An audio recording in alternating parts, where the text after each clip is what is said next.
Hi friends, Radhika টিপসে আপনাদেরকে স্বাগতম। Normal ডেলিভারিতে সবাই চায়, তবে নর্মাল ডেলিভারির ক্ষেত্রে একটি বই মনের মধ্যে কাজ করে, সেটি হলো সাইড কাটা। যদি সাইড কাটা থেকে বিরাট ধরনের কোনো ক্ষতি হয়ে যায় তাহলে হয়তো বা নর্মাল ডেলিভারিটি বৃথা হবে। যদিও মায়ের একটু কষ্ট হয়ে থাকবে, তবু সিজারিয়ানটা ভালোই। এরকমটা মনে করেন অনেক গর্ভবতী মায়েরা গর্ভধারণের পর থেকেই। তখন থেকে প্রেগনেন্সি কিট দিয়ে পরীক্ষা করা হয় একজন গর্ভবতী মা গর্ভধারণ করেছে, তারপর থেকে যেন মনের ভিতরে এই চিন্তাটা থেকে যায় সেটি কি নর্মাল ডেলিভারিতে হবে নাকি আদৌ সিজার লাগবে।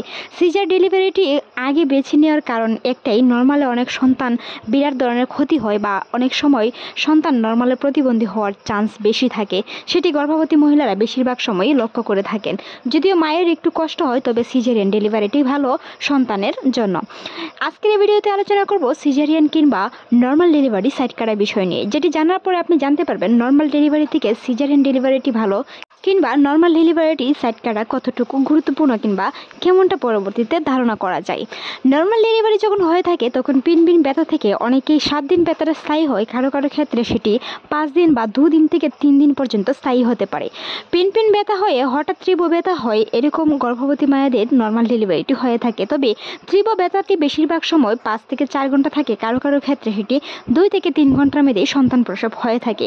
তবে বিশেষজ্ঞরা বলে থাকেন একজন গর্ভবতী মার ব্যথা ওঠার পর থেকে তার জরায়ের মুখ যদি 10 সেন্টিমিটারেরও বেশি খুলে, তাহলে ইঞ্জেকশনের মাধ্যমে দিয়ে তার আলট্রাসাউন্ড রিপোর্ট দেখে সবকিছু ঠিকঠাক থাকলে ইঞ্জেকশনের মাধ্যমে ব্যথা বাড়িয়ে নর্মাল ডেলিভারি করানো সম্ভব। যদি তার সবকিছু ঠিক থাকে, এমনকি তার আলট্রাসাউন্ড রিপোর্টের মাধ্যমে সবকিছু পজিটিভ আসে। তবে এর একটি কথা রয়েছে, মনে রাখতে হবে একজন গর্ভবতী মাকে নর্মালে সন্তান নেওয়ার জন্য তার মনের শক্তি কিংবা ইচ্ছে শক্তি সবচেয়ে যথেষ্ট। কারণ একজন গর্ভবতী মায়ের যদি সবকিছু ঠিক থাকে, পরবর্তীতে সন্তানটি নর্মালে হওয়ার জন্য তার সাহস এবং ধৈর্যশীলতায় বেশি থাকতে হবে। বিশেষজ্ঞরা বলে থাকেন একজন গর্ভবতী মাকে প্রায় নর্মাল ডেলিভারির ক্ষেত্রে কিছু কিছু সময় ধৈর্যশীলতা হতে হয়। কারো কারো ক্ষেত্রে ব্যথাটা স্থায়ী হয়, কারো ক্ষেত্রে সেই ব্যথাটি স্থায়ী না হয়ে সন্তান প্রসব হয়। তবে সন্তান প্রসবের ক্ষেত্রে মনে রাখতে হবে বসা যাবে না, কোনো ক্ষেত্রে বসা যাবে না। যদি আপনার ক্লান্তিতে বেশি অনুভব হয়ে থাকে সেই ক্ষেত্রে শুয়ে থাকতে পারেন। শুয়ে থাকার কারণে অনেক সময় সন্তানের মাথাটি উপর দিকে উঠে যায়, তাই সেই ক্ষেত্রে বিশেষজ্ঞরা বলেন ডেলিভারি যখন আপনার পেন উঠবে, প্রসব ব্যথার সময় হাঁটাহাঁটি করাই উত্তম।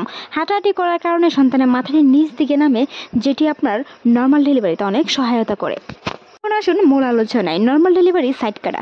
অনেকেই মনে করেন সাইড কাটাটি শুকায় না কিংবা সেই জায়গাটিতে তরল বা পানি জাতীয়, সেই জায়গাটি হয়তোবা তরল হয়ে থাকে কিংবা বিভিন্ন ধরনের সময় মেলামেশা করতে গেলে পরবর্তীতে কোনো সমস্যা হয় কিনা অনেকের মনেই এই প্রশ্নটা থেকে থাকে। তবে তার একটি সহজ সমাধান হচ্ছে পেট কেটে যদি পেটটি ঝুলা লাগানো যায় এই সেলাইয়ের মাধ্যমে দিয়ে, তাহলে নিচ যদি আপনার 2 ইঞ্চির মতন ছিঁড়ে যায় কিংবা তারা সিজারিয়ান ডেলিভারিটি করতে গিয়ে কেটে ফেলে, সেটি সেলাইয়ের মাধ্যমে শুকাবে না কেন, এরকম অনেকেই প্রশ্ন করতে পারে বা অনেকেই বলতে পারেন সেটি পরবর্তীতে সন্তান নেওয়ার সময় আবার ছিঁড়ে যায় কিংবা সহবাস করতে গেলে পরবর্তীতে সমস্যা হয়। আসলে বিষয়টা কি তাই?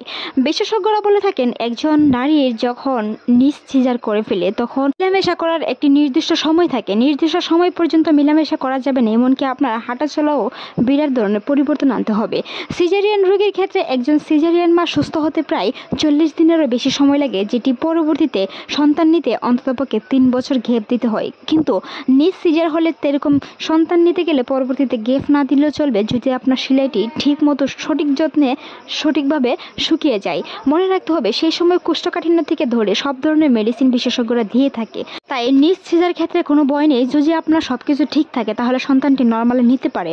তার গুরুত্বপূর্ণ কিংবা গোপন একটি রহস্য হচ্ছে নিজ সিজারের সময় যদি ছিঁড়ে যায় তারা এটি করতে বাধ্য হয়, কারণ একজন মা কষ্ট করে সন্তানটি যখন রাস্তায় এনে কিংবা তার জরায়ের মুখ ব্যথাটি সহ্য করে যখন পরবর্তীতে সবকিছু ঠিক হয়ে যায়, একটুর জন্য সেটি আটকে যাবে কিংবা সিজারিয়ান ওটিতে নিতে হবে, তার জন্য পরবর্তীতে তারা এই কাজটি করে ফেলে। যদি এই কাজটি করে ফেলে তবে নির্দিষ্ট সময়ের পর অবশ্যই সেটি শুকিয়ে যায়, এমনকি সেটি আগের মতো হয়ে যায়। মনে রাখতে হবে ওষুধের দ্বারা সবকিছু ঠিক হয়, সিজারিয়ান রোগী যেমন ওষুধের দ্বারা সবকিছু পরিবর্তিত হতে থাকে, সেম এই ক্ষেত্রে যদি আপনার নিজ সিজার হয় বা ছিঁড়ে যায়, পরবর্তীতে ডক্টর আপনাকে সিলে দিয়ে মেডিসিন দেবে, যেটি আপনার আগের মতোই হয়ে যাবে। তাই যদি আপনার সব কিছু ঠিক থাকে তাহলে অবশ্যই সন্তানটি নর্মালে নেওয়ার চেষ্টা করুন। নর্মালে সন্তান নিলে যে অনেকের ক্ষেত্রে সিজার করতে হয় বা ছিঁড়ে যায়, এরকম কোনো বিষয় নেই। কারো কারো ক্ষেত্রে সেটি নর্মালে হয়, কারো কারো ক্ষেত্রে সেটি প্রয়োজন হতে পারে। কিছু সময় সেটি প্রয়োজন হয়। অনেকে গর্ভাবস্থায় বিভিন্ন ধরনের অসুবিধাজনক চলাফেরা করার কারণে সন্তানের মাথা বড় হয়ে যায়, যেটি পরবর্তীতে নর্মাল ডেলিভারিতে অনেক ব্যাঘাত ঘটায়। শরীর হালকা পাতলা হলেও সন্তানের মাথা ভারী হয়ে যায়, যার কারণে সেটি নর্মাল ডেলিভারিতে পরবর্তী সেলাই লাগতে পারে কিংবা সিজার বা ছিঁড়ে যেতে পারে। তবে সেটি ভয়ের কোনো কারণ নেই। গর্ভাবস্থায় আপনি কীভাবে শুবেন কিংবা আপনার শোয়ার ধরন কীভাবে হবে, সন্তানের মাথা যেন বড় না হয়, তা নিয়ে আমাদের চ্যানেলে অসংখ্য ভিডিও আছে, চাইলে ভিজিট করে আসতে পারেন। তাছাড়াও ভিডিওর লাস্টে আমি ডিসক্রিপশন বক্সে তার লিঙ্ক দিয়ে দিব, ভিজিট করে আসতে পারেন।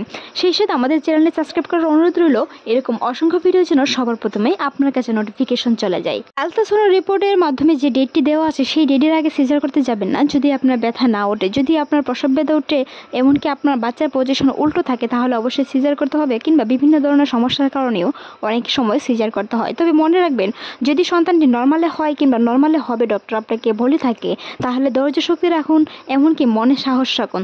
ধৈর্য শক্তি ও সাহস রেখে বাসায় বসে থাকবেন না, অবশ্যই হসপিটালে বিশেষজ্ঞের দ্বারাই চেষ্টা করুন। বাসায় বসে না থাকে অবশ্যই হসপিটালে গিয়ে চেষ্টা করুন, বিশেষজ্ঞের দ্বারা চেষ্টা করুন। আজকের ভিডিওটি এই পর্যন্ত। ভালো লাগলে সাবস্ক্রাইব করতে ভুলবেন না। সেই সাথে আপনার মূল্যবান মতামত অবশ্যই জানান। পরবর্তীতে আপনার মূল্যবান মতামত এই ভিডিও হোক প্রধান লক্ষ্য। ভালো থাকুন, সুস্থ থাকুন, রাধিকা টিপসের সাথেই থাকুন। সেই সাথে ভিডিওটি এতক্ষণ দেখার জন্য ধন্যবাদ।